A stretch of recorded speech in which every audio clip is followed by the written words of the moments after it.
Nous allons parler aujourd'hui de Kant, qui est né en 1724, qui est mort en 1804, donc à l'âge de 80 ans. Kant qui est le plus grand philosophe des Lumières, du reste peut-être le plus grand philosophe de toute l'histoire de la philosophie. C'est en tout cas ce que pensait Hannah Arendt, par exemple, ou ce que pensait Heidegger. C'est le très grand philosophe. Il est à l'histoire de la philosophie ce que Bach est à l'histoire de la musique. Si j'étais alpiniste, je dirais qu'il est à l'histoire de la philosophie ce que l'Everest est à l'alpinisme. C'est-à-dire qu'il est très difficile à gravir, il est très difficile, sinon impossible à égaler. Pour dire les choses très simplement, j'ai mis au moins 5 ans à lire ce qui s'appelle lire vraiment, c'est-à-dire en entier, la critique de la raison pure, et je crois que j'ai dû rencontrer peut-être 4 ou 5 personnes dans ma vie qui l'avaient vraiment lu, cette critique de la raison pure. C'est une œuvre extrêmement difficile, d'une profondeur abyssale, mais qui mérite vraiment, comme on dit, le détour. Kant est l'auteur de 3 œuvres majeures, 3 critiques, c'est leur titre. Il a écrit en 1780 cette fameuse critique de la raison pure, cette crépure, comme on l'appelle parfois amicalement. 1781, c'est à la fois une philosophie des sciences, une théorie de la connaissance, c'est aussi une grande critique de la métaphysique, c'est aussi une ontologie, je ne veux pas employer des mots de jargon, mais on verra ce que ça signifie. En 1788, il publie sa 2e très grande œuvre, la critique de la raison pratique, que j'ai eu le privilège de traduire dans la Pléiade, de commenter avec d'autres œuvres de Kant. Et puis, il écrit en 1790 la critique de la faculté de juger. La critique de la raison pratique, c'est sa philosophie morale. On peut dire que c'est la philosophie morale moderne, c'est la fondation de la morale républicaine. Et puis, 1790, la critique de la faculté de juger, c'est une réflexion sur l'esthétique, sur les critères du beau, sur la théorie du beau, mais aussi sur l'organisme et sur l'être vivant. Alors je le disais, Hannah Arendt considérait que Kant était le plus grand philosophe de toute l'histoire de la philosophie, en tout cas assurément le plus grand philosophe de la pensée moderne, de la philosophie moderne. C'est le philosophe des Lumières par excellence, c'est celui qui va incarner en quelque sorte dans l'histoire des idées la rupture avec le monde ancien. Rupture avec le monde ancien, rupture avec le monde grec, mais aussi avec le monde ancien au sens de l'ancien régime. Une rupture à la fois morale, une rupture sur le plan théorique, sur le plan de la théorie de la connaissance, une rupture sur le plan politique aussi. On va voir comment il incarne cette révolution des Lumières, cette révolution donc qui marque l'avènement de l'humanisme moderne, l'avènement de la philosophie de la pensée moderne. Et pour le comprendre, pour comprendre l'importance de Kant, pour comprendre la critique de la raison pure dont on va parler essentiellement aujourd'hui, je consacrerai 2 autres leçons, 2 autres CD à la philosophie morale de Kant et à sa philosophie esthétique. Aujourd'hui, on va se centrer vraiment sur la critique de la raison pure. Il faut revenir à ce qu'était la philosophie grecque, à ce que nous avons vu notamment autour des stoïciens, pour bien comprendre le sens de la rupture que Kant va introduire, de cette rupture qui est la rupture de toute la modernité, au fond, qu'il incarne. Il faut revenir à cette cosmologie grecque, à ce que nous avons vu, encore une fois, à propos des stoïciens.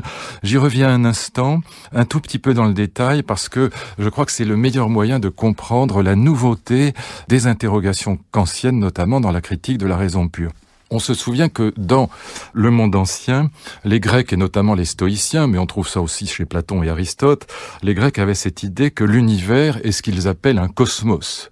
Donc un ordre comparable à ce que un biologiste ou un médecin observe quand il ouvre le ventre d'un lapin ou d'une souris lorsqu'il examine à quoi ressemble un organisme vivant. Eh bien, il découvre exactement, ce médecin, ce physiologiste, ce que les Grecs appelaient un cosmos, c'est-à-dire un ordre magnifique, merveilleusement bien fait, un ordre que les Grecs désignaient comme divin, comme théion, parce que les organismes vivants sont supérieurs dans leur organisation à tous les artefacts, à toutes les machines humaines. Et les Grecs avaient cette idée que l'univers tout entier était à l'image d'un grand organisme vivant, qu'il était parfaitement organisé, parfaitement harmonieux, que tout y est merveilleusement bien fait. Et évidemment, cette représentation du monde, cette représentation de l'univers entier comme un gigantesque être organisé, parfaitement harmonieux, juste, beau et bon, ça leur permettait à ces Grecs, et notamment aux stoïciens, de résoudre les 3 problèmes que Kant va poser dans ces 3 critiques. Le problème de la connaissance, le problème de la morale et le problème de l'esthétique, des critères du beau. On voit bien comment ça fonctionnait, même si je le dis là de façon très schématique, mais néanmoins c'est tout à fait juste, même si c'est dit de manière très simple, sur le plan théorique, sur le plan de la théorie de la connaissance.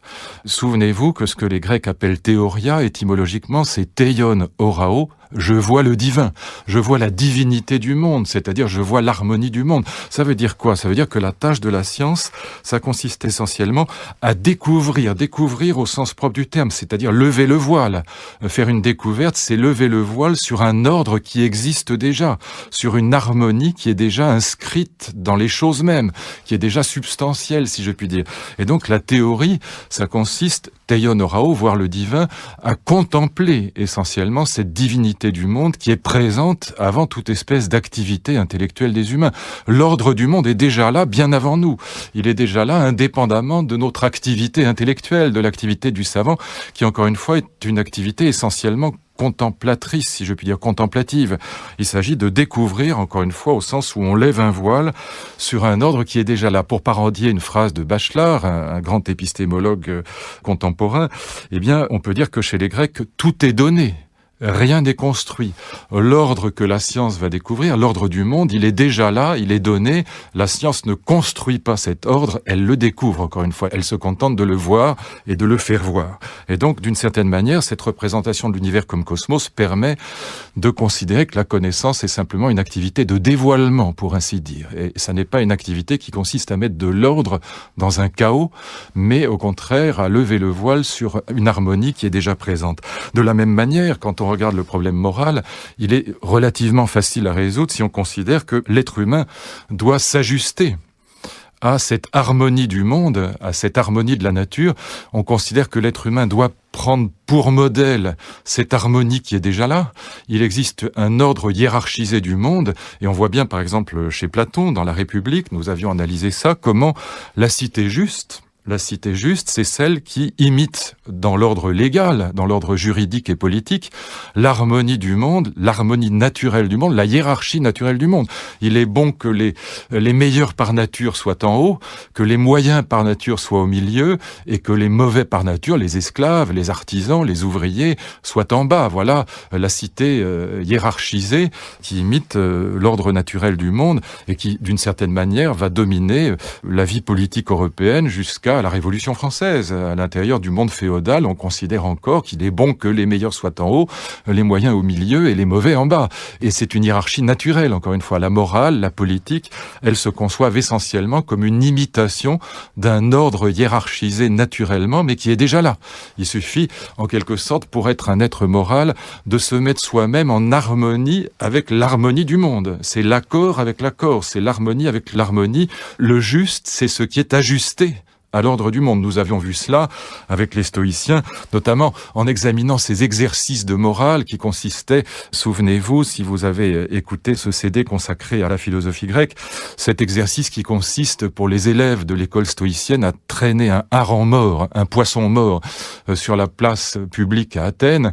Et l'idée, évidemment, c'est que ce jeune homme ou cette jeune fille qui va tirer un poisson mort comme un petit chien sur la place du marché ou sur la place publique à Athènes, il va se faire moquer par les autres, on va se moquer de lui, on va lui envoyer des colibets, on va le tourner en dérision.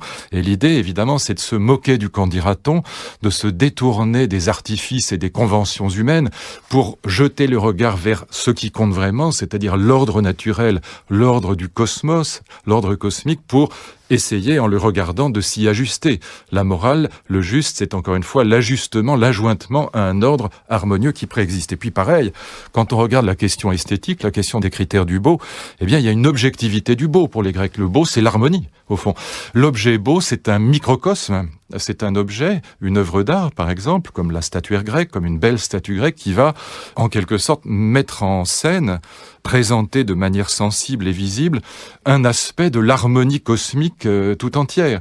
La statue grecque, elle va mettre en scène, en quelque sorte, l'harmonie, les proportions justes du corps humain ou de visage, mais elle est un microcosme qui imite le macrocosme. Et donc, on a un critère objectif du beau. On a un critère objectif qui est l'harmonie même de l'ordre cosmique, l'harmonie du monde.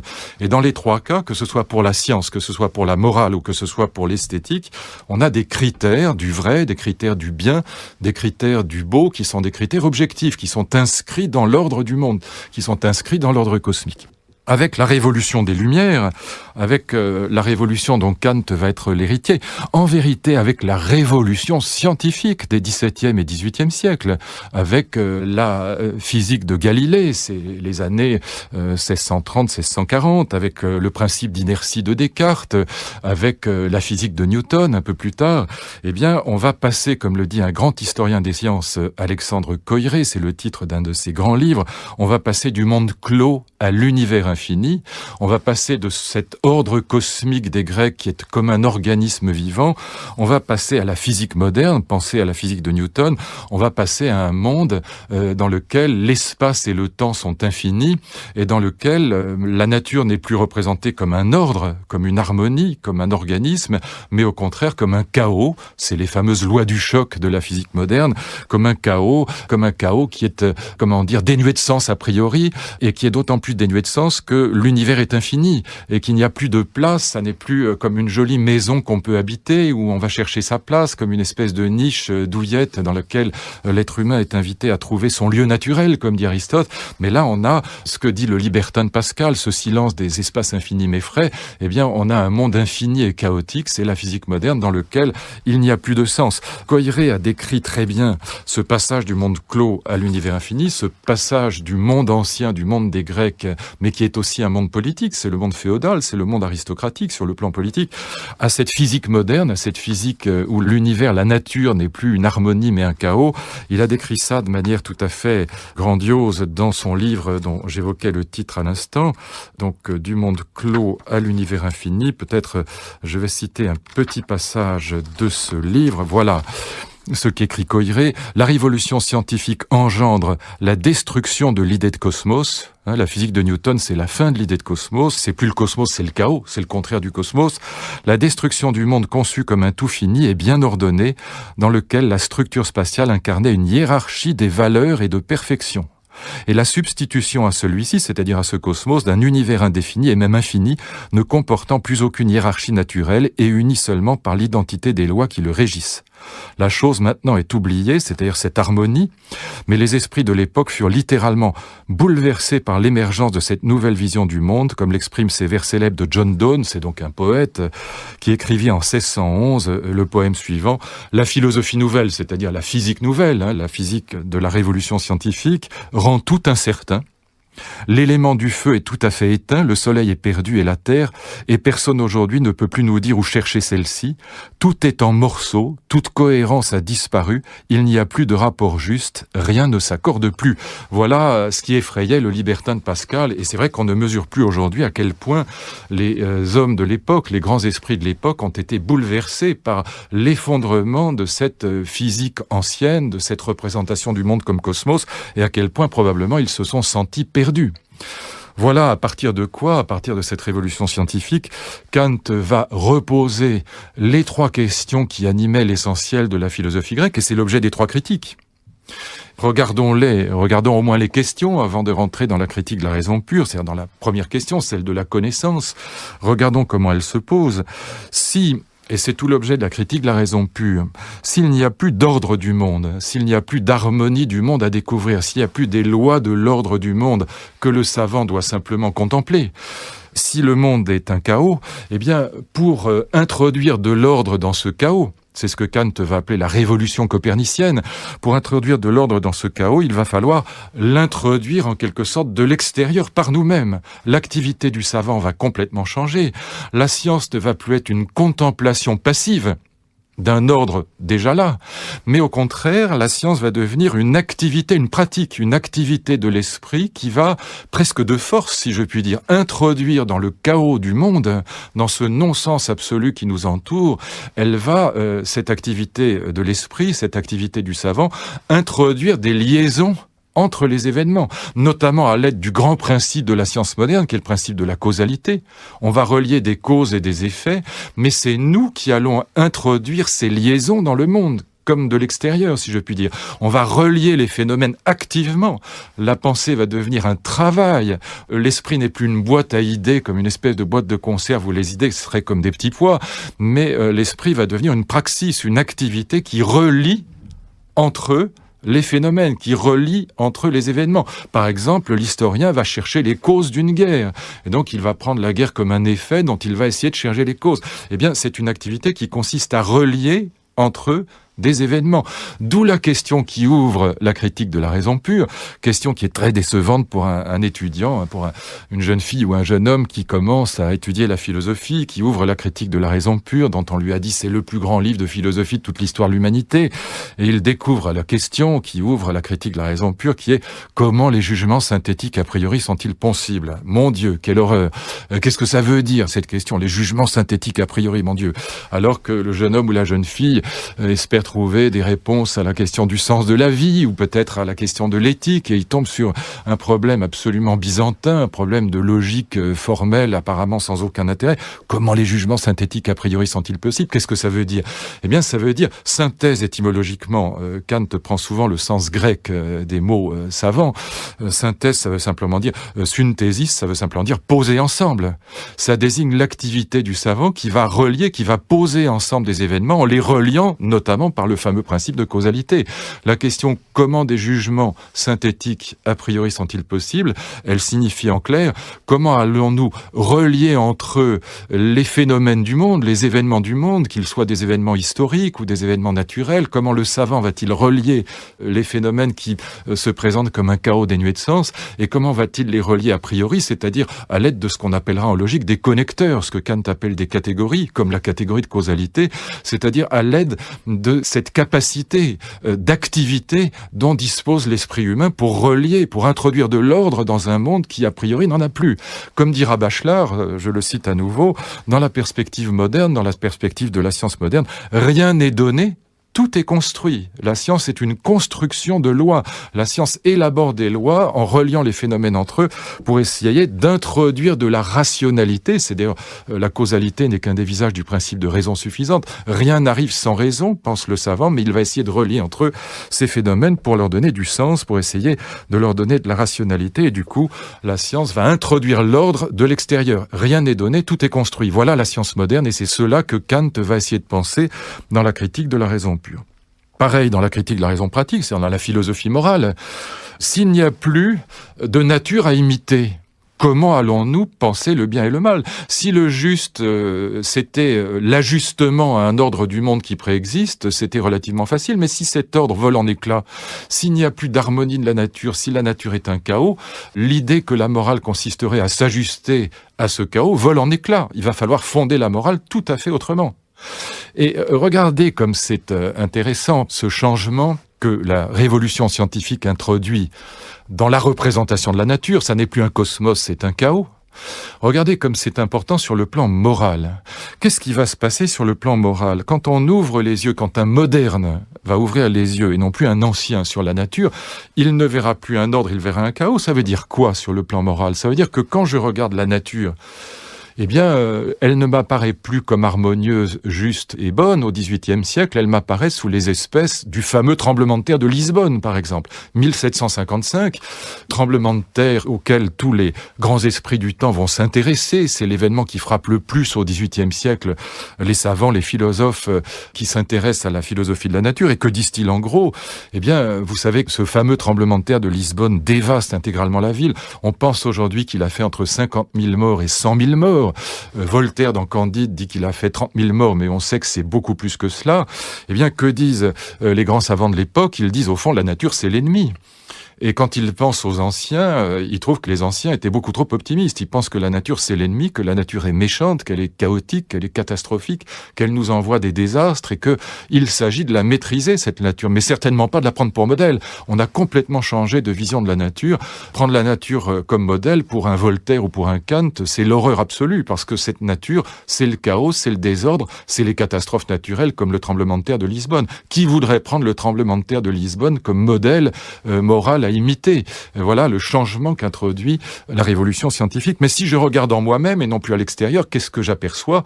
Eh bien, là encore, je n'aperçois pas du tout quelque chose dont je pourrais m'inspirer moralement comme d'un modèle. Qu'est-ce que je regarde en moi? Eh bien, je vois deux traits de caractère extrêmement naturels pour un philosophe du XVIIIe siècle ou pour un homme, même non philosophe du XVIIIe siècle. Je vois l'égoïsme et la paresse. Voilà les deux traits caractéristiques de la nature. Pas du tout l'harmonie, la beauté et la justesse, mais l'égoïsme le plus foncier. Si j'écoute ma nature, je pense d'abord à moi et les autres peuvent toujours courir. Voilà la nature, c'est le cher-moi dont parlera Freud, mais Kant en parle déjà de la même manière. Il parle de la courbure du bois dont l'homme est fait. Cette courbure, c'est une métaphore de l'égoïsme. Naturellement, je ne pense qu'à moi. L'altruisme et la civilité, voire la citoyenneté, sont des choses tout sauf naturelles.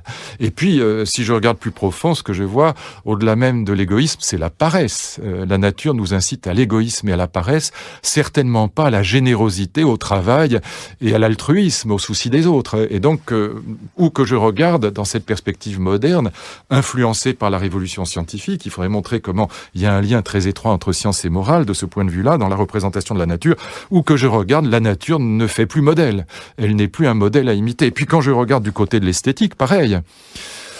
Si l'ordre du monde est chaotique, il n'est pas beau. Si l'harmonie est un des éléments fondamentaux de la beauté, le chaos, c'est plutôt la laideur, c'est la disharmonie, c'est la dissonance. Alors on n'est pas encore dans l'art contemporain, on est au XVIIIe siècle, et bien évidemment, dans cette perspective-là, on va introduire l'idée que le beau ne réside pas dans l'objet lui-même, le beau ne réside pas dans la nature, il n'y a pas de microcosme qui imiterait le macrocosme, mais le beau, c'est affaire de goût, comme on va dire. L'idée du goût va apparaître au XVIIe siècle, l'idée que le goût est la faculté de juger du beau et du laid va apparaître au XVIIe siècle, et l'idée est la suivante, c'est que le goût est affaire de subjectivité, comme on va dire à l'époque, à chacun son goût.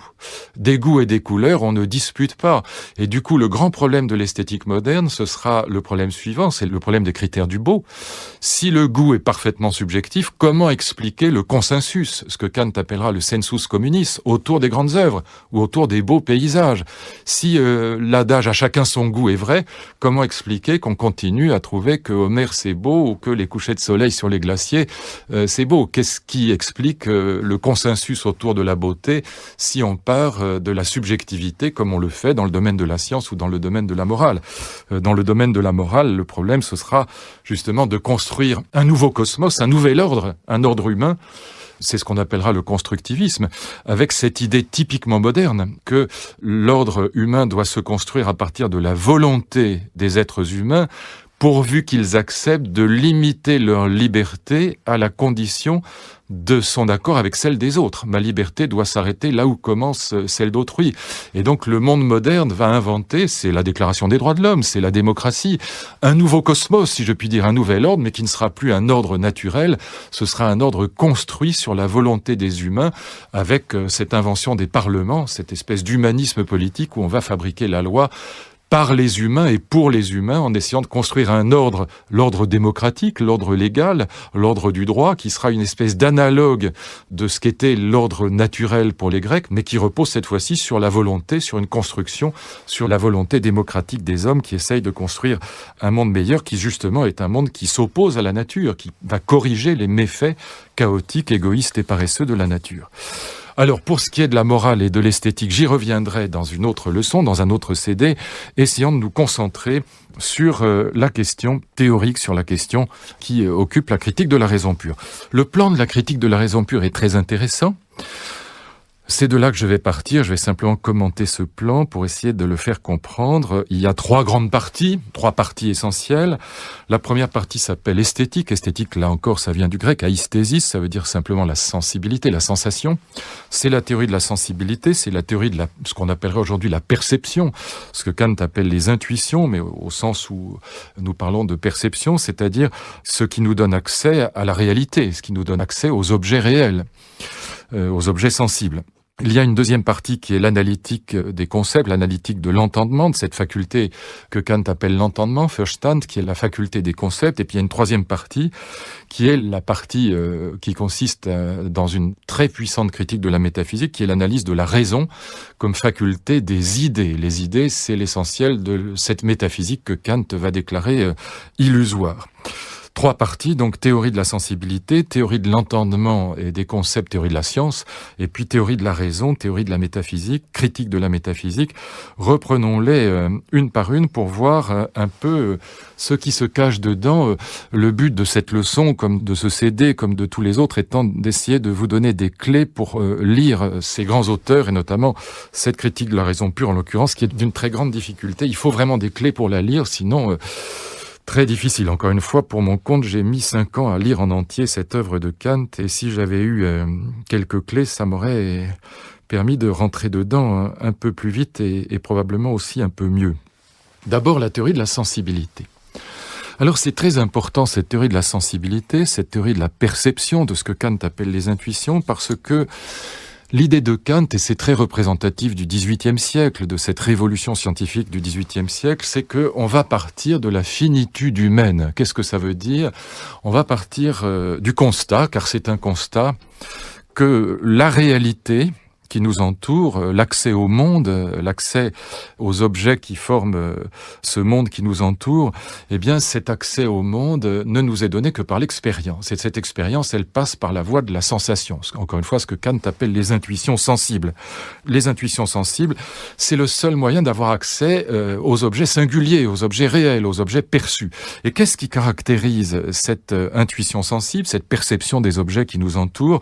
Eh bien, c'est le fait que tous les objets qui nous entourent, que toutes les perceptions qui nous sont données, dès que j'ouvre les yeux sur le monde, je vois des objets sensibles, eh bien, tous ces objets sont situés inévitablement, je ne peux pas faire autrement que de constater cela, tous ces objets sont inévitablement situés dans deux cadres, qui sont l'espace et le temps. Essayez d'imaginer un objet qui n'est pas donné, une table, une chaise, un arbre, un chat, un chien, un lapin, tout ce que vous voudrez. Essayez d'imaginer un objet sensible qui ne soit pas donné dans l'espace et dans le temps, et vous vous apercevrez que vous n'y arrivez pas, tout simplement. Tous les objets qui nous entourent ont cette caractéristique très particulière qu'ils sont situés toujours, inévitablement, dans l'espace et dans le temps. Voilà pourquoi Kant va désigner l'espace et le temps comme les cadres de la perception, comme les cadres de toutes les intuitions empiriques, comme il dit, de toutes les intuitions sensibles, concrètes et réelles. Eh bien, l'espace et le temps sont comme la forme de l'intuition, dira-t-il, la forme de la perception. Toute réalité nous est donnée dans l'espace et dans le temps. Alors ça peut paraître trivial au premier abord, ça peut paraître banal. Il y a quelque chose derrière qui est formidablement important et qui est une véritable révolution pour le coup. C'est une révolution notamment par rapport à ce que nous avons vu chez Descartes et chez les cartésiens, dans toute la métaphysique ancienne et même dans cette métaphysique du XVIIe siècle, où d'une manière générale, on commence, c'est très clair par exemple dans l'éthique de Spinoza, on commence par Dieu pour penser l'humain après. On commence par Dieu, c'est-à-dire qu'on pense Dieu comme un être infini, comme un être pour lequel il n'y a pas d'erreur ni de faute, un être pour lequel le monde entier est transparent, tout est rationnel à ses yeux, c'est un être omniscient, comme on dit dans la théologie chrétienne, Dieu sait tout. On part de Dieu comme d'un être qui est donc infini, à proprement parler, dont la connaissance est sans limite. Lui n'est pas limité par une sensibilité, par l'espace et le temps. Il voit tout, il sait tout, il est tout puissant. On part de Dieu pour penser la finitude humaine, les limitations qui sont les nôtres, en quelque sorte comme un manque par rapport à cette absoluité, à cette perfection divine. L'être humain n'est pensé que comme manque par rapport à Dieu. Et la marque même de ce manque, c'est l'espace et le temps, c'est-à-dire sa finitude. Pourquoi l'espace et le temps ? Pourquoi on appelle ça la finitude ? Cessons le jargon et regardons ce que ça veut dire. Ça veut dire quelque chose de très concret, de très compréhensible. Ça veut dire que, comme être humain, à la différence de Dieu, je suis fini au sens où je suis limité dans le temps, je vais mourir. C'est simplement ça que ça veut dire. Et je suis limité dans l'espace, ça veut dire que quand j'ouvre les yeux sur le monde, je suis limité par le monde. Il y a de l'opacité qui s'oppose à moi. Mes yeux ne traversent pas la table qui est devant moi. Je ne sais pas tout. Je m'oppose, et plutôt, je me vois opposer un monde d'une opacité, un monde chaotique, un monde irrationnel, un monde que je ne comprends pas, un monde que je ne maîtrise pas. Et c'est ça la finitude. Finitude dans le temps, c'est le fait que je meurs au lieu que Dieu est immortel. Et c'est le fait que je ne sais pas tout parce que je suis limité justement par ce monde sensible qui n'est pas transparent pour moi. Je n'ai pas des yeux perçants comme ceux que je prête à Dieu si je pense dans le cadre de la théologie chrétienne, par exemple. Hein. Et donc, ce Dieu omniscient qui sait tout. Eh bien, on commence par Dieu, on commence par l'absolu. Et puis on pense l'être humain comme un être fini. Et remarquez bien que les marques de la finitude, c'est l'espace et le temps.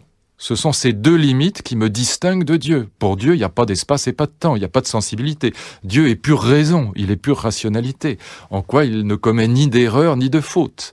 Les erreurs et les fautes sont liées à cette sensibilité qui m'induit en erreur, et puis à cette sensibilité qui, sur le plan moral, me conduit à pécher, comme chacun sait, et notamment la sexualité qui conduit à tromper sa femme ou son mari, qui conduit à commettre des fautes, du point de vue, je me place évidemment, je plaisante un peu, mais d'une théologie traditionnelle.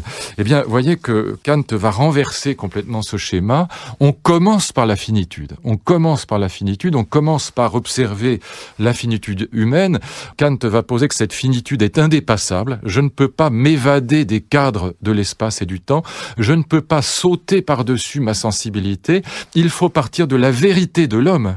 Et c'est à partir de cette vérité qui est sensible que Kant va développer au contraire une critique de la métaphysique qui conduira notamment à critiquer l'argument ontologique, cette fameuse preuve de l'existence de Dieu, et qui conduira, on le verra tout à l'heure, à faire de Dieu une idée de la raison humaine et non pas une vérité objective. Autrement dit, on part du relatif, on part de la finitude humaine, on part de l'expérience humaine pour relativiser Dieu. C'est exactement l'inverse de ce qui a lieu dans la métaphysique classique. Au lieu qu'on parte de Dieu pour relativiser l'humain, on part de l'humain pour relativiser Dieu. Relativiser Dieu, ça veut dire qu'il va devenir simplement une idée de la raison. Et il sera éventuellement accessible par la foi, mais pas par la raison. C'est ça que ça veut dire. Kant est croyant, Kant est protestant, il est chrétien, mais il ne cessera de dire que nous ne pouvons avoir accès à Dieu que par la foi, ça on a toujours le droit de croire, mais certainement pas par la raison.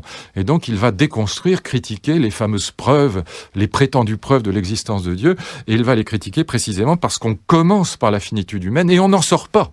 On n'en sort pas, elle est indépassable. On va poser que l'espace et le temps sont les cadres de toute notre connaissance. On ne peut pas dépasser l'espace et le temps pour s'évader comme la colombe qui croit qu'elle volerait mieux dans le vide. C'est une métaphore que Kant utilise au début de la critique de la raison pure. La colombe s'imagine qu'elle volerait mieux dans le vide. C'est une image qui désigne cette métaphysique qui s'imagine qu'en s'affranchissant des cadres de la sensibilité, des cadres de l'expérience spatiale et temporelle, eh bien on pourra accéder aux idées pures. Pas du tout, on ne peut pas dépasser l'expérience, et c'est la première étape de la critique de la raison pure, en quoi c'est véritablement le symbole même de tout ce XVIIIe siècle qui va être marqué, que ce soit d'ailleurs chez Voltaire, chez Diderot en France, par la critique de la métaphysique, par la critique du XVIIe siècle métaphysique, par la critique notamment du cartésianisme. Le deuxième étage de la fusée, c'est l'entendement. Et là, on va rentrer dans la théorie de la science, dans la théorie de l'objectivité.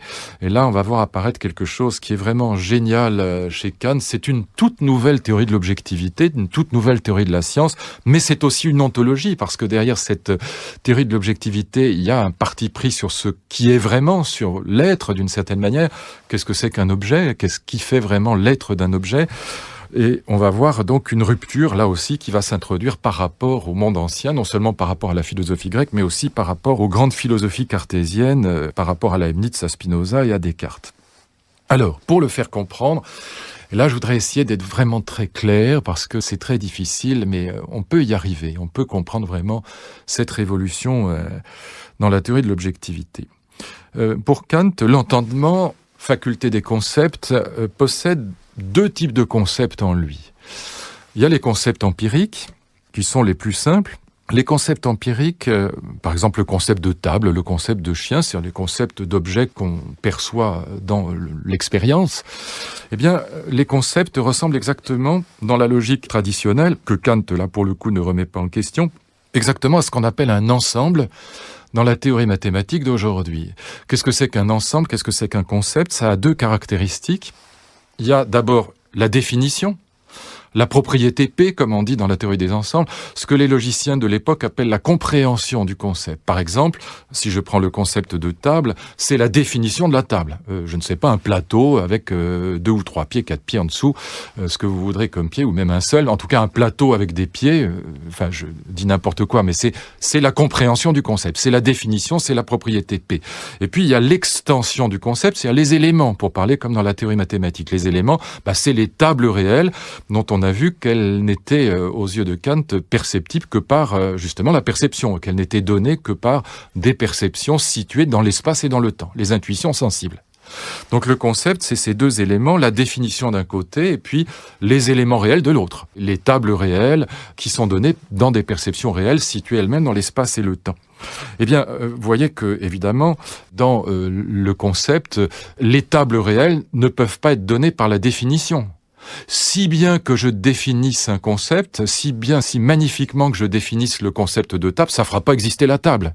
Je ne peux accéder à l'existence que par la perception réelle située dans l'espace et dans le temps. Comme dit Kant, être n'est pas un prédicat du concept. L'être n'est pas déductible du concept. Gardez ça à l'esprit. On y reviendra tout à l'heure à propos de la critique de la métaphysique, puisque c'est justement ce qui va permettre la critique de l'argument ontologique qui prétend déduire l'existence de Dieu de la définition même de Dieu, du concept de Dieu. C'est ça l'argument ontologique. Je le laisse de côté pour l'instant. Et j'en viens tout de suite à la théorie de l'objectivité scientifique, c'est-à-dire à ce deuxième aspect de l'activité de l'entendement, qui est ce que Kant appelle les concepts purs ou les catégories de l'entendement. Cette fameuse table des catégories de l'entendement qui est au cœur de la critique de la raison pure et qui est si difficile à comprendre. De quoi s'agit-il? Eh bien, il s'agit de dire que notre esprit est doté, c'est un constat qu'on peut faire en analysant le fonctionnement de l'esprit, notre esprit est doté de ce que les logiciens d'aujourd'hui appelleraient des connecteurs. Je vais en évoquer un seul, mais tous les autres sont passionnants, mais au fond c'est le plus simple à comprendre, le connecteur de la causalité. Ce connecteur, on le trouve aussi bien dans la logique formelle que dans les sciences, comme la physique.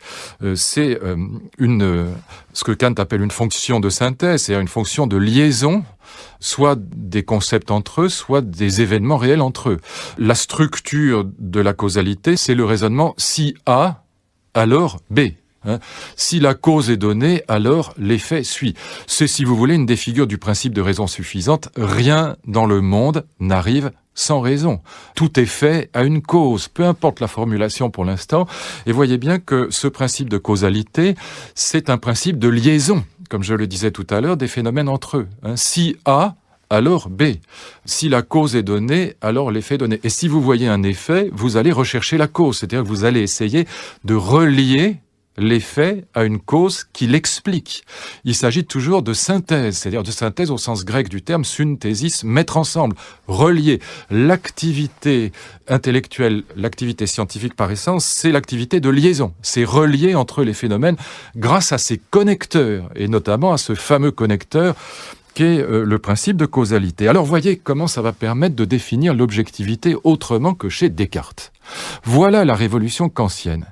Kant ne va plus définir comme Descartes l'objectivité comme la mise en relation de mes représentations avec une chose en soi. Vous vous souvenez peut-être que chez Descartes, l'objectivité, elle fonctionne de la manière suivante. Il s'agit de se demander pour Descartes si l'image que j'ai de la table, l'idée que je me fais de la table est objective au sens où l'idée de la table que j'ai correspond à la table en soi. Et vous vous souvenez peut-être que chez Descartes, le passage de l'un à l'autre se fait par la garantie divine. Dieu serait trompeur si l'image que j'ai de la table ne correspondait pas à la table en soi, à l'objet en soi. Et donc, par le biais, par l'intermédiaire de la garantie divine, Descartes fonde sa théorie de l'objectivité. Une idée, une image, une perception pour Descartes sont objectives quand elles correspondent bien à l'objet en soi. Adéquatio rei et intellectus, on disait. C'est adéquation de la chose même, de la chose en soi, et de l'image que j'en ai dans l'intellect. Eh bien, Kant va complètement bouleverser cette théorie de l'objectivité. Kant a lu les empiristes anglais, il connaît très bien Berkeley et Hume.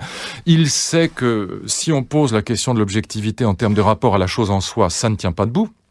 Je ne pourrai jamais vérifier que l'objet pour moi correspond bien à l'objet en soi. Il va donc définir l'objectivité tout à fait différemment de Descartes, non plus comme une relation entre l'objet pour moi, le phénomène, et puis l'objet en soi, mais comme une opposition à la subjectivité. L'objectivité, ça va être ce qui vaut universellement, c'est-à-dire pour tout le monde, et pas simplement pour moi. L'objectivité va devenir le contraire de la subjectivité au sens de ce qui vaudrait simplement pour moi. Par exemple, pour prendre un exemple bête, mais c'est juste pour me faire comprendre, si j'associe la souffrance que j'éprouve quand je me pique le doigt avec une aiguille, si j'associe la souffrance que j'éprouve au fait qu'il y a une lumière au fond de la cour, et non pas à l'aiguille, eh bien je me trompe de cause. Et donc la liaison n'est pas bonne, c'est une mauvaise liaison, elle ne vaut que pour moi. Elle ne vaut... Le fou fait constamment des mauvaises liaisons. Et donc il fait des liaisons qui sont simplement subjectives. En revanche, si j'associe convenablement, c'est un problème d'associationnisme comme chez Hume. Si j'associe convenablement l'effet à la bonne cause, eh bien la liaison vaudra non pas simplement pour moi, mais elle vaudra pour tout le monde. Prenons un autre exemple, un vrai celui-là. Lorsque Claude Bernard découvre, dans l'introduction de son livre, il en parle, l'introduction à la méthode expérimentale, lorsque Claude Bernard observe, lorsqu'il découvre qu'il y a du sucre dans le sang des lapins. Et il se pose une question, d'où vient ce sucre ? Donc, vous voyez, si j'applique mon principe de causalité, le sucre, c'est l'effet, c'est l'effet est constaté, et il cherche la cause de cet effet. Il cherche à relier ce sucre, c'est toujours une question de liaison, à une cause qui soit non pas valable simplement pour lui, mais qui soit valable objectivement. C'est ça une loi scientifique, elle vaut objectivement. Comment procède Claude Bernard? C'est important de voir comment il procède, parce que c'est exactement ce que Kant va appeler le schématisme. Alors la théorie, qui est censée être la plus compliquée dans la critique de la raison pure, on va y revenir dans un instant, c'est exactement ça. Mais oubliez le mot savant schématisme et revenons à la chose même. Eh bien, Claude Bernard s'interroge, d'où vient ce sucre? Et qu'est-ce qu'il va faire? Il va faire comme tout bon scientifique, c'est ça la méthode expérimentale. Il va chercher la bonne liaison en faisant ce qu'on appelle l'isolement des variables. Il va isoler les variables qui pourraient expliquer cet effet. Ça veut dire quoi?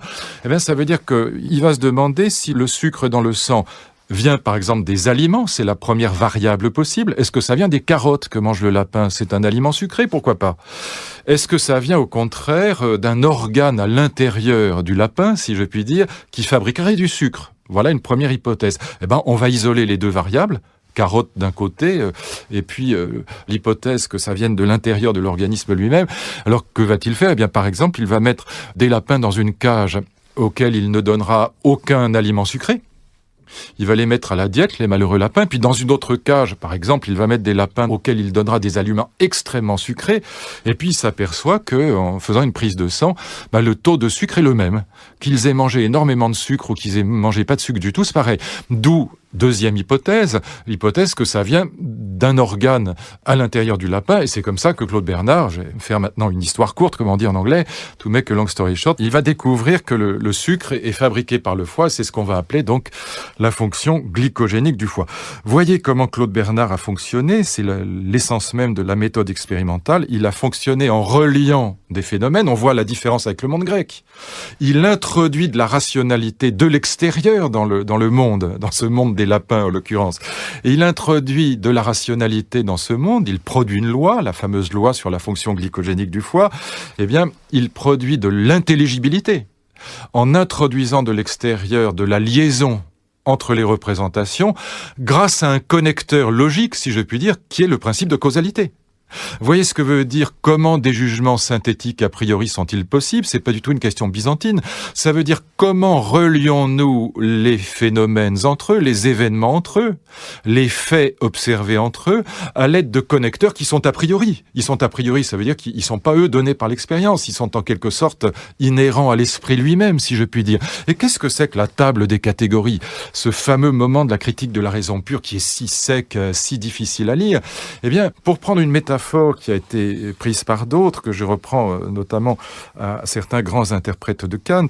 Ce que Kant va chercher en observant comment fonctionne la science, en observant notamment comment fonctionne la physique de Newton, mais aussi en observant comment fonctionne la logique formelle, puisque la logique formelle, elle consiste sans arrêt à relier entre eux des concepts. Le syllogisme si A alors B, si B alors C, alors si A alors C, etc. C'est toujours des liaisons de propositions logiques, c'est toujours des liaisons.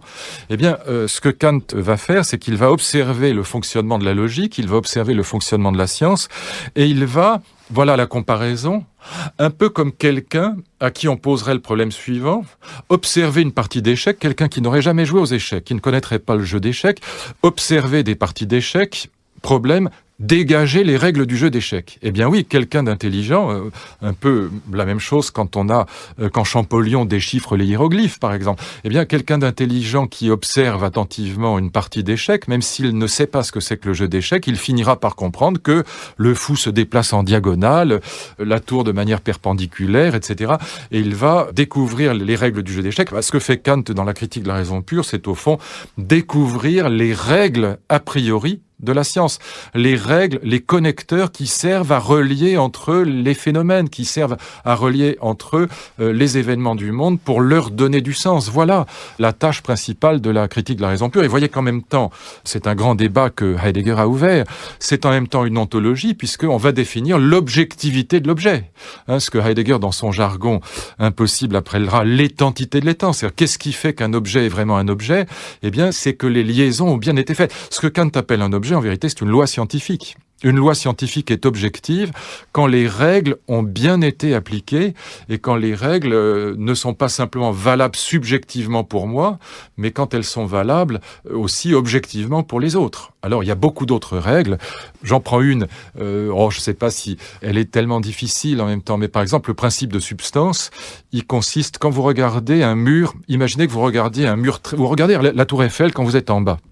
Eh bien, quand vous êtes tout près de la tour Eiffel, vous allez voir les parties de la tour Eiffel dans la succession les unes après les autres. Vous levez les yeux lentement, vous voyez des morceaux de tour Eiffel, puis quand vous arrivez en haut, vous voyez plus le bas. Et quand vous arrivez en bas, vous voyez plus le haut. Pourtant, la tour Eiffel, elle existe ensemble.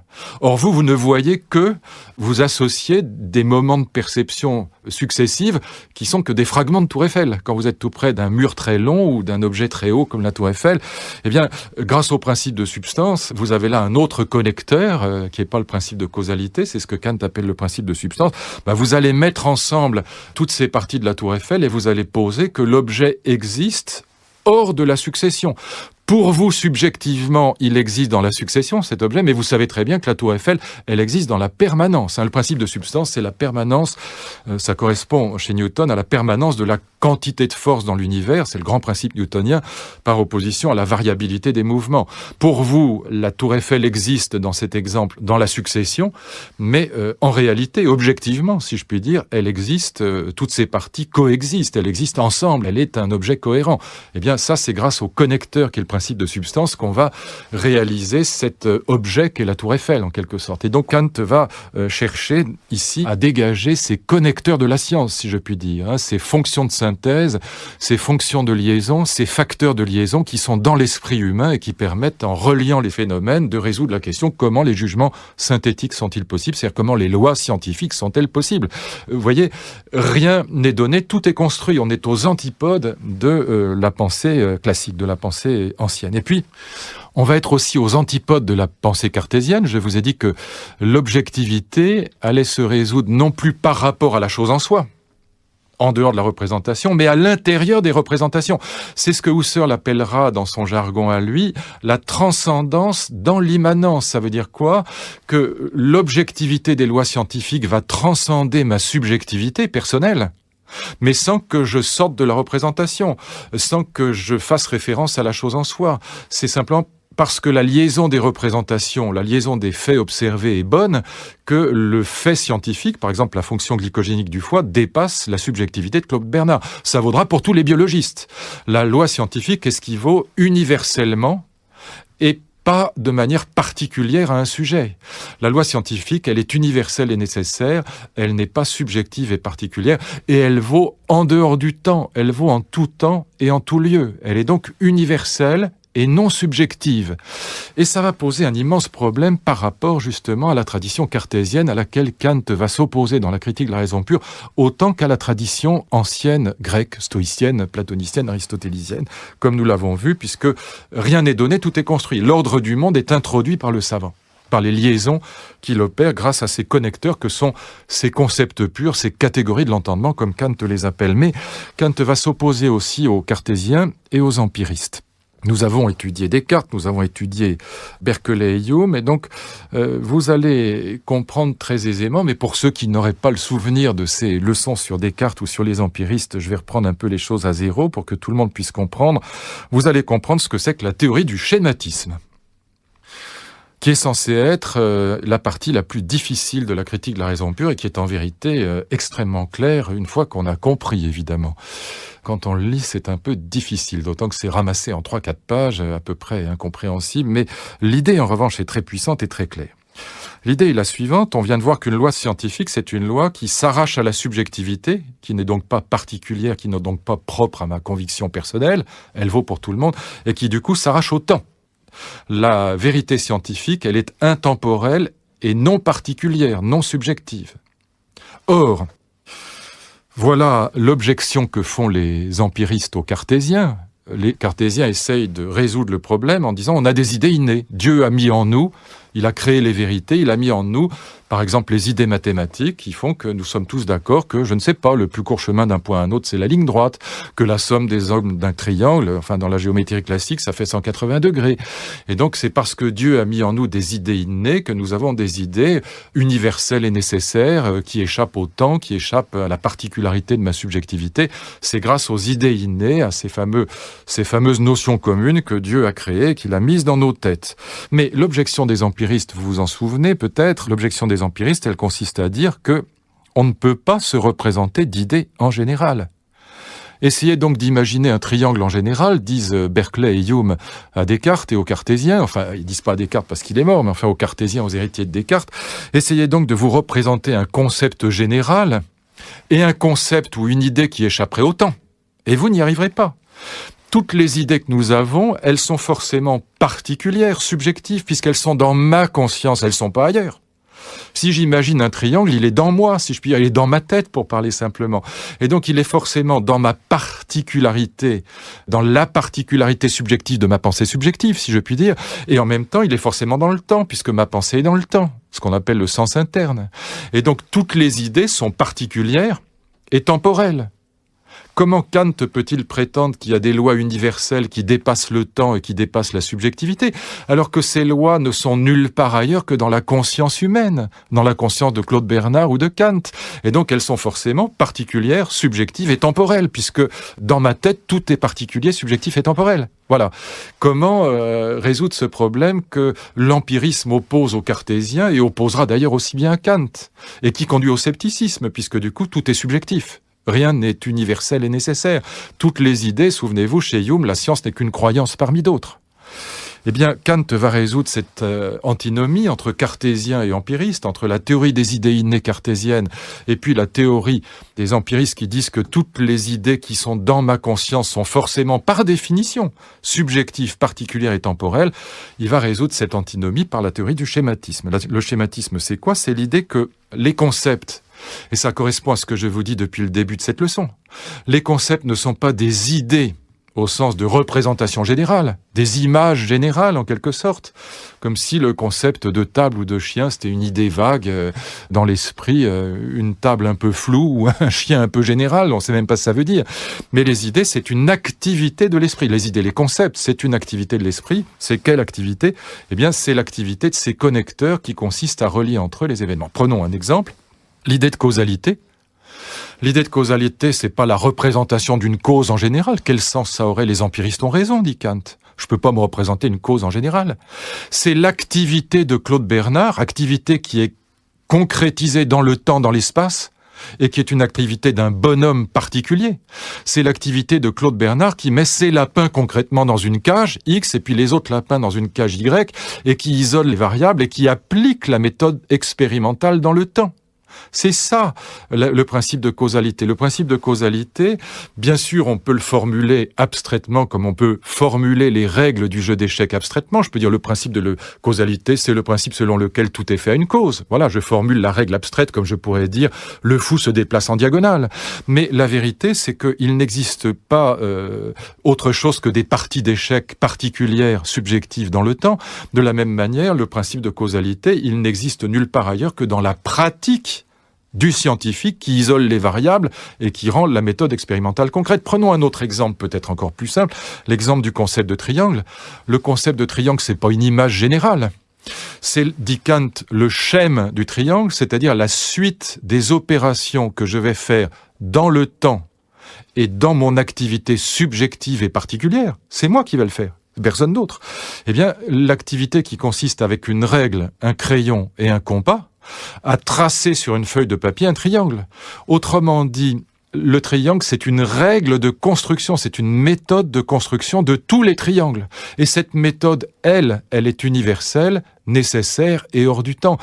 Toute construction de triangle obéira aux mêmes règles, mais toute construction de triangle aboutira toujours à la construction d'une image particulière de triangle, qui sera un triangle particulier situé dans le temps et dans la subjectivité d'un mathématicien qui l'aura tracé sur sa feuille de papier. Autrement dit, les concepts ne sont pas des idées générales, ce ne sont pas des idées innées, encore une fois, comme des petits pois dans une boîte de conserve qui serait notre tête, mais les concepts, ce sont simplement des connecteurs qui sont mis en œuvre pratiquement. Penser, c'est agir. Il n'y a pas de différence entre théorie et praxis. La raison pratique est derrière la raison pure, dira Kant. La pensée est une praxis. La pensée est une activité qui consiste à relier des phénomènes dans le temps. Et dans le temps de la subjectivité d'un savant. Mais la liaison elle-même, elle vaudra pour tous les autres. Et la liaison elle-même, elle vaudra hors du temps, comme il n'y a que des parties d'échecs particulière et temporelle, mais les règles du jeu d'échecs sont les mêmes pour tous les joueurs d'échecs. Voilà, le schème. Autrement dit, quand Kant te dit, évidemment, quand il le dit comme ça, c'est très difficile à comprendre, il dit, le schème, c'est le concept plus le temps. C'est la catégorie plus le temps. Alors, dit comme ça, on comprend pas très bien, mais ça veut dire, c'est la catégorie, c'est le connecteur mis en pratique, appliqué dans le temps, comme Claude Bernard applique le principe de causalité en pratiquant, en effectuant, si je puis dire, la méthode expérimentale, ou comme le mathématicien construit un triangle particulier dans une succession d'actions particulières elles-mêmes et situées dans le temps pour parvenir à la construction d'un triangle particulier sur sa feuille de papier. Voilà. Mais la règle de construction du triangle, encore une fois, comme la règle du déplacement du fou de la tour, la règle de construction, la méthode de construction, elle est universelle, elle est intemporelle, elle est hors du temps, elle est hors de ma subjectivité, elle est la même pour tous les mathématiciens. Voilà comment on va fonder, en effet, une nouvelle théorie de l'objectivité qui permet à la fois de répondre à l'exigence cartésienne que la loi scientifique échappe au scepticisme. La loi scientifique vaut pour tous les êtres humains, elle vaut hors du temps. Une fois qu'une vérité est découverte, elle est, dira Bachelard, sanctionnée, ça veut dire qu'elle sort de l'histoire d'une certaine manière. Et quand on la remet en cause, c'est toujours en conservant quelque chose. Quand Einstein va remettre en cause la physique de Newton, il ne la détruira pas. La physique de Newton est conservée à un certain niveau, au niveau macro-physique, et donc on va conserver dans l'histoire des sciences les vérités sanctionnées, donc on échappe au scepticisme et en même temps on répond à l'objection des empiristes. La science et les lois scientifiques universelles et nécessaires n'existent que dans la pratique du savant. C'est par abstraction, par réflexion qu'on les sort en quelque sorte de cette pratique temporelle, comme on sort les règles du jeu d'échecs pour les écrire sur un bout de papier et les transmettre aux autres et publier des travaux savants. Voilà comment le problème de l'objectivité est résolu. Il est résolu, vous voyez, la formule de Husserl est très profonde. On a fondé la transcendance de l'objectivité dans l'immanence à la subjectivité. La loi scientifique vaut pour tous les autres, elle me transcende. C'est pas une affaire de goût. 2 + 2 = 4, je peux pas discuter, c'est vrai pour tout le monde. Et en même temps, ça n'est nulle part inscrit ailleurs que dans ma subjectivité, que dans ma conscience. C'est pas par argument d'autorité qu'on obtient une loi scientifique, c'est en la pratiquant soi-même. Il y a là, évidemment, quelque chose d'extraordinairement profond. Je passe à la 3e partie, la dernière, avant de conclure sur les Lumières. Et sur cette révolution plus générale que théorique, que seulement une révolution dans l'ordre de la science ou de la métaphysique, qui est une révolution, encore une fois, dans la civilisation, on peut dire, des Lumières. Mais avant ce dernier étage de la fusée, nous avons vu la théorie de la sensibilité, des intuitions qui donnent accès à l'objet réel. Nous avons vu comment l'objectivité se fondait sur la synthèse des représentations données justement par les perceptions sensibles, données dans l'intuition sensible. Comme dit Kant, les concepts sans intuition sont vides et les intuitions sans concept sont aveugles. On ne peut accéder à l'existence que par l'intuition, mais l'intuition toute seule, sans ces connecteurs qui vont les relier et donner du sens, elles sont aveugles, c'est des faits bruts. Et puis on va passer maintenant à la critique de la métaphysique, à la théorie des idées. Qu'est-ce que c'est qu'une idée ? Eh bien, une idée...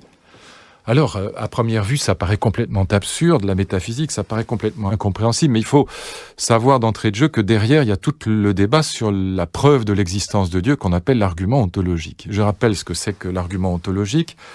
C'est l'idée qu'on va déduire l'existence de Dieu du concept de Dieu. En effet, j'ai l'idée, dit Descartes, qui donne une formulation moderne de cet argument, j'ai l'idée d'un être infini, d'un être absolu qui existe et qui est Dieu, et cet être possède toutes les qualités. Dans le concept de Dieu, je trouve qu'il est infini, donc il possède toutes les qualités, tous les attributs, comme on dit, tous les prédicats.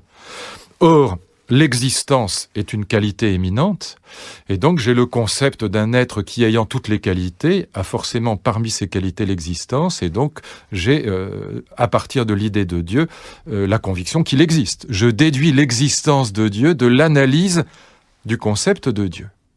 Et Kant dit que cet argument est absurde, que cet argument qui est la structure de toute la métaphysique classique, et il est sous-jacent à toute la métaphysique, à toutes les illusions de la métaphysique, cet argument est absurde, parce qu'on ne peut pas déduire d'un concept l'existence de quoi que ce soit.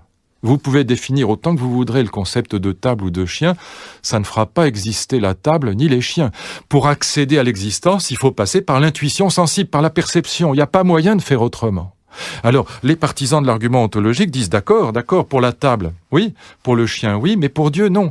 Parce que j'ai l'idée, et ils recommencent leur argument, d'un être qui comprend toutes les qualités. Parmi les qualités, il y a l'existence, et donc Dieu existe, et on a un dialogue de sourds. Et j'avais un professeur, le professeur Alquier, très grand cartésien, qui me disait toujours que lui, il trouvait que l'argument ontologique était bon et que la critique kantienne était mauvaise. Moi, je suis partisan de la critique kantienne. Je pense que l'argument ontologique est en effet absurde. Quelle est la critique kantienne ?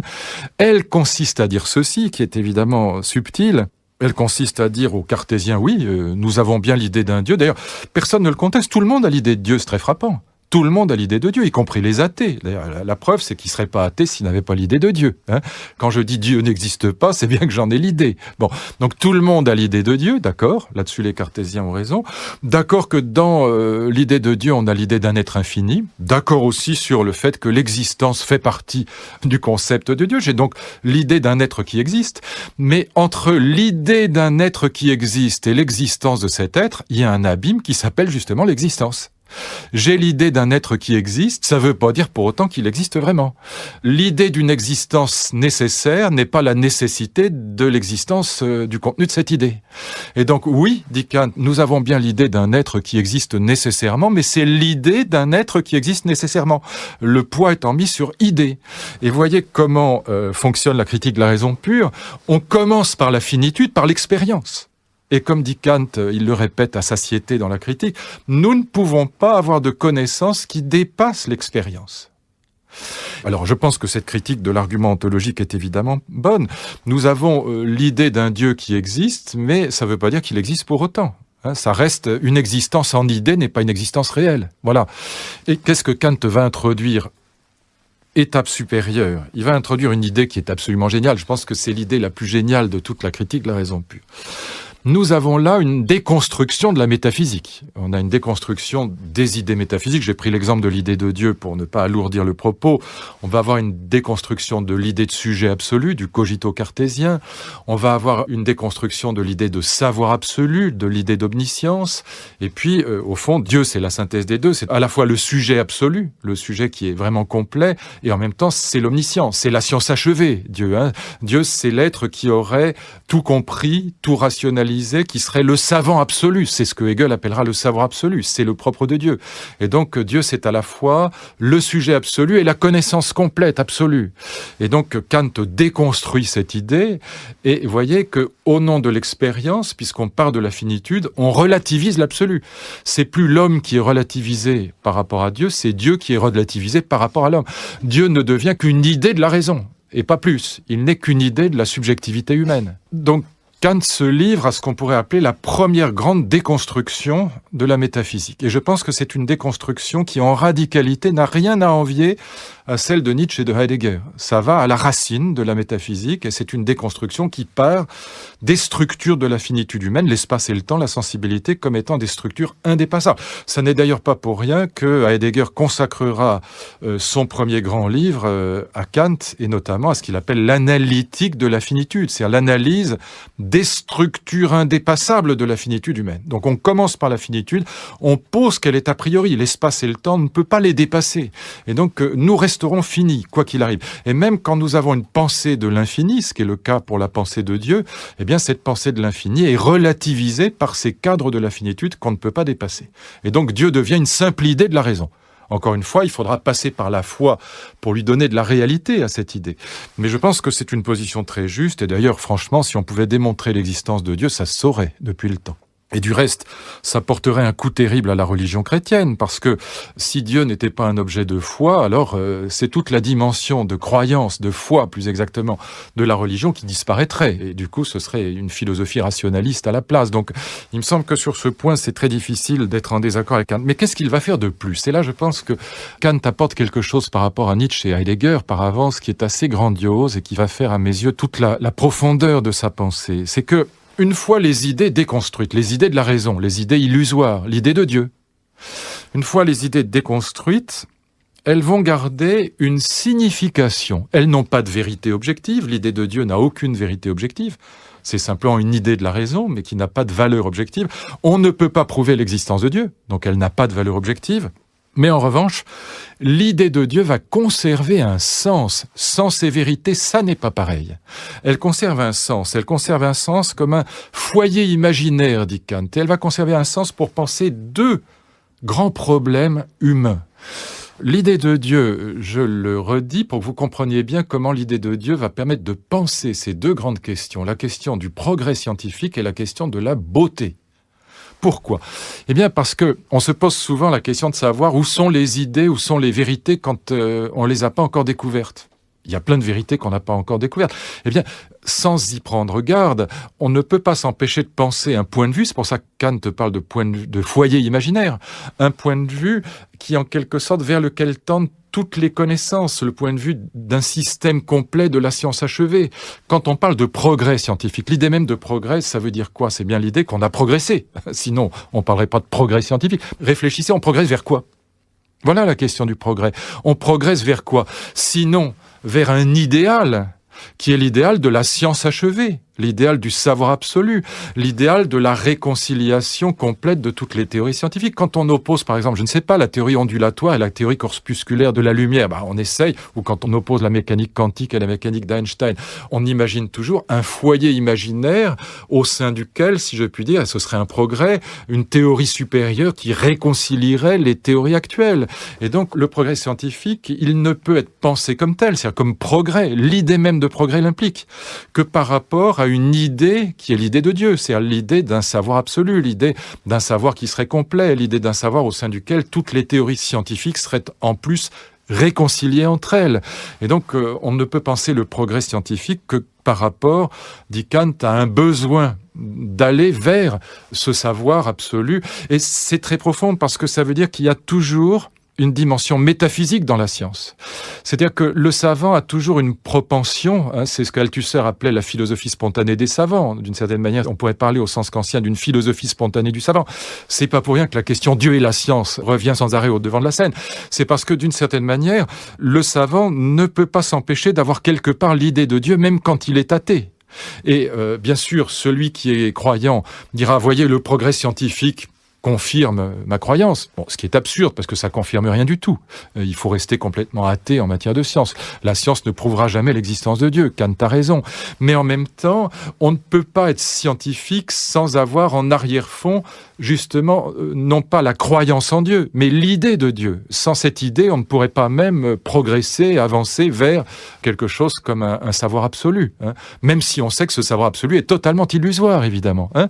Et donc, athées et croyants sont animés par cette idée de Dieu. Et c'est un des aspects fondamentaux de la recherche scientifique, qu'elle est constamment au bord de passer vers la métaphysique.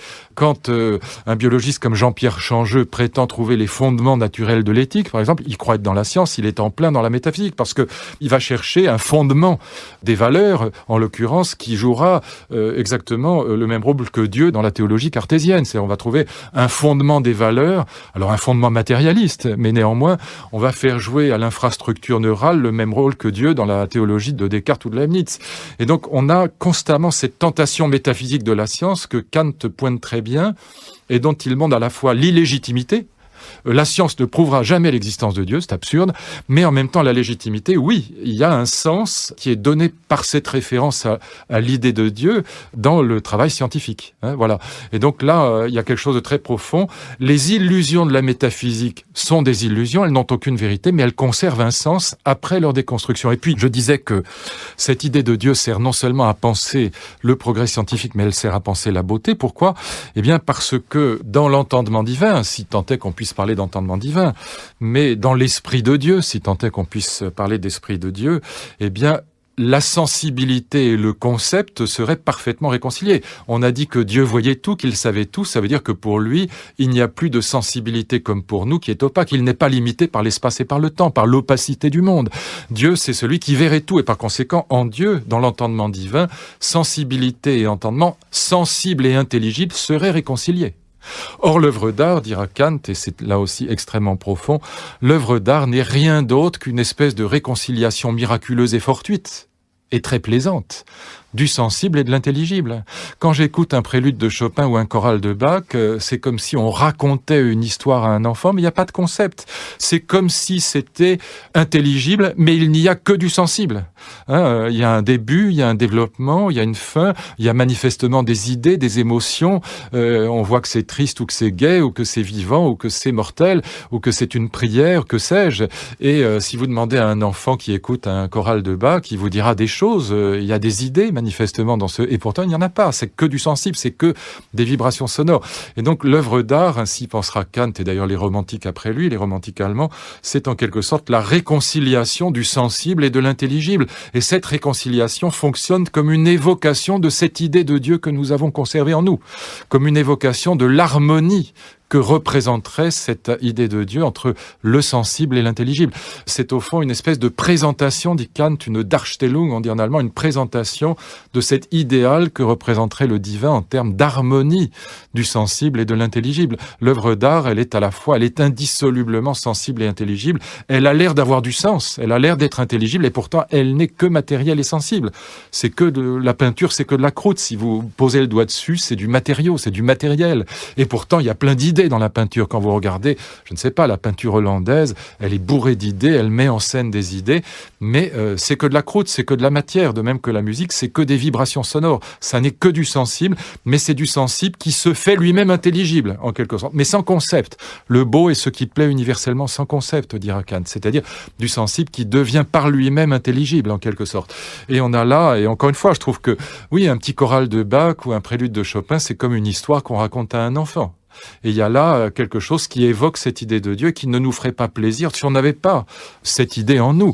Alors ça ne veut pas dire que ça prouve l'idée de Dieu, évidemment ça ne la prouve pas pour autant, et la distinction entre sens et vérité est bien sûr cruciale. Alors, un mot pour conclure sur cette révolution des Lumières.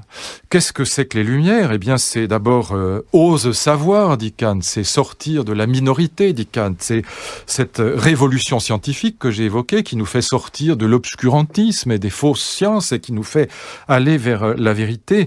Mais surtout, les Lumières, c'est un projet de civilisation, c'est un immense projet politique au sens non politicien du terme. Qu'est-ce qu'il y a derrière les Lumières ? Il y a l'idée. Il y a l'idée que ce progrès des sciences, lumière, la métaphore est la même dans toutes les langues d'Europe, c'est la lutte contre l'obscurité de l'obscurantisme, de l'animisme du Moyen-Âge, de la superstition, de l'alchimie, etc. Et donc il y a cette idée que le progrès des Lumières, ose savoir, encore une fois, dit Kant, c'est ça les Lumières. Eh bien, ce progrès des Lumières, ce progrès des sciences n'est pas simplement un progrès de la connaissance. C'est aussi un progrès en termes de civilisation parce que l'idée, en tout cas, qui anime les hommes des Lumières est la suivante. Cette progression, cette évolution vers la raison va nous rendre à la fois plus libres et plus heureux.